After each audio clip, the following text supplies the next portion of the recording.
Dear students, हम पढ़ रहे हैं क्लास 6 का आवर पास फर्स्ट यानी कि हिस्ट्री का chapter traders, Kings and pilgrims. इसमें हमने ट्रेडर्स के बारे में पढ़ा, सिल्क रूट के बारे में पढ़ा, किंग्स के बारे में पढ़ा, ट्रैवलर जो है चाइना से यहाँ पे आए थे, बुद्धिज़्म के बारे में हमने पता, बुद्धिस्ट कैसे शुरू हुए। तो आज हम पढ़ेंगे द बिगिनिंग ऑफ भक्ति। So this was also the time when the worship of certain deities, which became a central feature of later Hinduism, gained in importance. कहा जाता है कि ये वो वक्त था जब कुछ खास देवी देवताओं की पूजा यानी कि इबादत जो थे एक ख़ास मकसद बन गया, जिस तरह हिंदू मज़हब में था।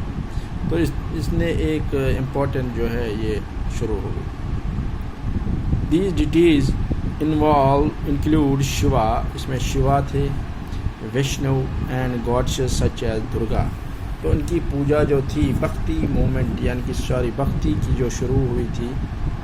These deities were worshipped through भक्ति and idea that became very popular at that time. तो इस वक्त पर यह भक्ति सिस्टम जो था काफ़ी पॉपुलर हुआ।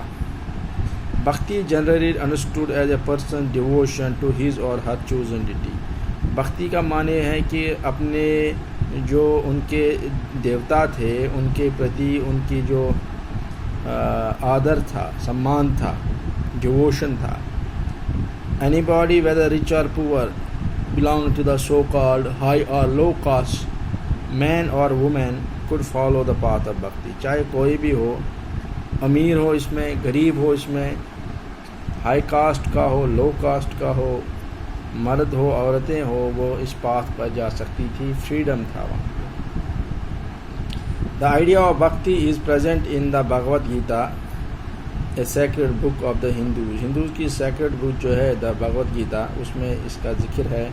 विच is include in the Mahabharata, जिसमें महाभारता है।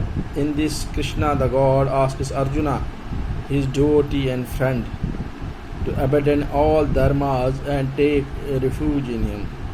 तो कृष्णा उसको उपदेश देता है, जैसे महाभारत का युग पांडवों और कौरवों में शुरू होता है। तो अर्जुन जो है वो थोड़ा बहुत घबराता है कि ये तो मेरे अपने हैं, मैं इन्हीं पर हमला करूँगा। तो बाद में कृष्ण उसको उपदेश देते हैं, जो गीता का उपदेश बन जाता है कि आप सब कुछ छोड़ दो और मेरी शरण में आ जाओ, ठीक है। As only he can set Arjun free. तो कहा जाता है कि वो कहता है अर्जुन से कि मैं ही हूँ जो तुम्हें हर मुश्किल से आसान, हर मुश्किल से अलग कर सकता हूँ। This form of worship gradually spread to different parts of the country. तो कंट्री में अलग अलग जगहों पर ये चीज़ें फैल गई। Those who follow the system of bhakti emphasize devotion and individual worship of a god और goddess rather than the performance of elaborate sacrifices. तो सेक्रीफाइसेस की जगह जो थे अब भक्ति ने ले, डिवोशन ने ले। गॉड और गॉड्स की भक्ति करना, उनकी इबादत करना, पूजा करना, ये लोगों का जो था अब सिस्टम बन गया, भक्ति सिस्टम बन गया। अब वो सेक्रीफाइसेस नहीं देते थे देवताओं को खुश करने के लिए, बल्कि डिवोशन था उनका, उनके प्रति आदर सम्मान किया जाता था, ठीक है। तो इस क्लास में हम यहाँ तक पढ़ेंगे।